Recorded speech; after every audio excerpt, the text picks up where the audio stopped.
Filmmaker Nancy Myers has been given a $130 million production budget for her new rom-com starring Scarlett Johansson, Owen Wilson, Michael Fassbender, and Penelope Cruz. 130 million for a rom-com. And I understand that we want more filmmakers, more women filmmakers, to get these big budgets that the Martin Scorsese's and Christopher Nolan's get. Sure, we want that, but a rom com. This is a all but dead genre. People are not supporting rom coms like they had in the 2000s and even in the 90s and the 80s. People are not supporting, audiences are not running to the theaters to see rom-coms, and this won't even be in the theater. This will be on Netflix. So in order for Netflix to recoup $130 million production budget and whatever, if anything, it plans to spend on advertising and promo, it's probably going to be nothing, or virtually nothing. It's not going to recoup this money. It's burning money. How much does a rom com really take to make? And of course, Scarlett Johansson and Penelope Cruz deserve top scale for their work. They've put in the work, and of course, they deserve top scale.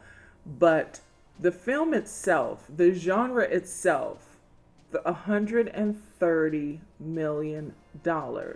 Who's going to really see it? Honestly, Scarlett Johansson and Penelope Cruz are not the biggest box office draws.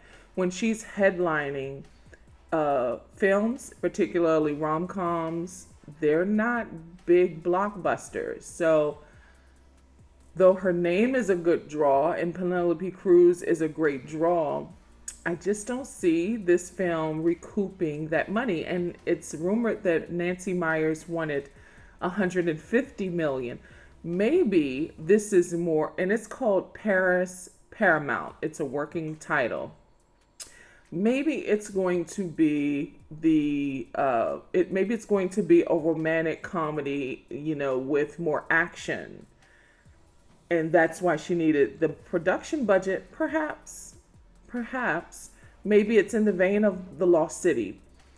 But Jennifer Lopez's most recent film, Shotgun Wedding, was also a romantic comedy slash action film from Amazon, and it didn't do numbers. It was all but forgotten about when it was released to streaming. Nancy Myers is a fantastic writer. She writes women like nobody. I think she and Nora Ephron, or rather the Ephron sisters, write women with depth. I like how they write women. So I will submit that this is going to be a great screenplay. It's just the rom-com that I don't think is worth it. That's just my opinion. At any rate, Paris Paramount is going into production in May. Creed 3 dominated the box office over the weekend, earning an estimated $69 million, which is not only a franchise record for the Creed films, also the Rocky films, and a sports film. This is a win for Michael B. Jordan, director Michael B. Jordan. I think the film is fantastic. I hope everyone goes to see it twice and see it on the biggest screen you can. I think Jonathan Majors did a great job, and there is room to grow his character arc, at least one spinoff. And of course, it's been rumored that a Creed 4 is in the works. That's great. I hope this continues to make money. It made over $100 million worldwide. Scream 6 is about to be released this weekend, so there will be competition, especially with how the Scream 6 pre-sale tickets are looking. But that's okay. I think there's room for everyone. If you can see them both this weekend, it is a fantastic time. In billionaire news, filmmaker Tyler Perry is expected to purchase a majority stake of BET. Now, in 2001, Bob Johnson sold BET to Viacom for an estimated $3 billion, which was undervalued. I mean, he really could have made more selling BET, and he remained the CEO until 2005. Paramount owns a majority stake in BET, and Tyler Perry is looking to buy the majority stake. But media mogul Byron Allen is looking to purchase BET as a whole. I just wonder what the landscape of the network will look like with filmmaker Tyler Perry owning it or media mogul Byron Allen owning it. Either way, whether Tyler Perry buys a majority stake or if Byron Allen buys the entire network, it would, in essence, become black owned again, because BET has not been black owned since Bob Johnson sold it. Jake Gyllenhaal was seen ringside with Conor McGregor at UFC 285 before jumping in the ring to film scenes from his upcoming remake of Roadhouse. This Roadhouse remake was going to originally have reversed roles, being female-led by Ronda Rousey, but when Nick Cassavetes came on board, he decided to reverse back to the original concept of the film that starred Patrick Swayze and Sam Elliott, so they decided to cast Jake Gyllenhaal in the lead role. Chris Rock finally gave his fans and the media what they've been waiting for, an unhinged response to being slapped by Will Smith on the Oscar stage last year. The reviews are somewhat mixed. It was filmed live in Baltimore, where Jada Pinkett Smith was born and raised, and that was a slight against her. I do not believe that Jada is responsible for Will Smith going on the stage and having that interaction with Chris Rock. Chris Rock disrespected Jada Pinkett Smith in front of millions of people on the Oscar stage. A lot of people were watching, and he disrespected her and was very unapologetic. That's my view. I think his response, wasn't necessarily about the slap as it was Will Smith saying, "Keep my wife's name out of your mouth."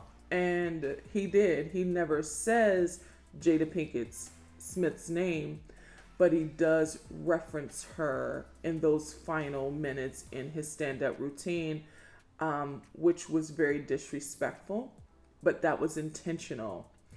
I do not believe it is over for him. It's over for Will Smith. He is moving on with his life. Will has given this industry 30 plus years, being practically perfect. He made a mistake, not to us, but to someone in particular. For me, it's between them. It's not between Jada and Will and Chris. It's not between Chris and Jada. It is between Will Smith and Chris Rock. Felicity Huffman will make her triumphant return to acting since her college admissions scandal. She will star in The Good Lawyer, which is a spin-off of The Good Doctor. She will play Janet Stewart, a high-powered attorney and partner at her law firm. Kennedy McMahon will play an associate at this firm with an obsessive-compulsive disorder. Felicity Huffman's character will play her mentor. And end of an era is near. Rachel Ray is ending her longtime daytime show after 17 seasons. Her decision to end the show is that she wanted to go in a different direction. She has built an empire. I love her dog food for my pets. I think whatever her next move is will be fantastic, and we'll be watching. We will also be able to see Rachel Ray in syndication on repeat.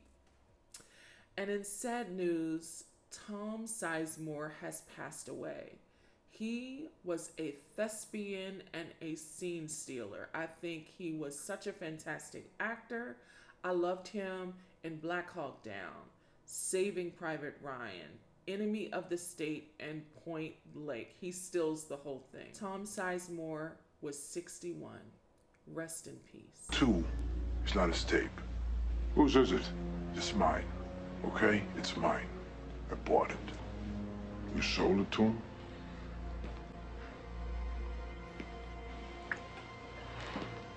Now you listen to me. Who are you? You guys ought to get in there. Wait a minute, listen. Now we can go get a warrant and come back with the FBI, take anything we want, arrest anybody that we want. Just give the man the videotape. The only one gonna get arrested here is you.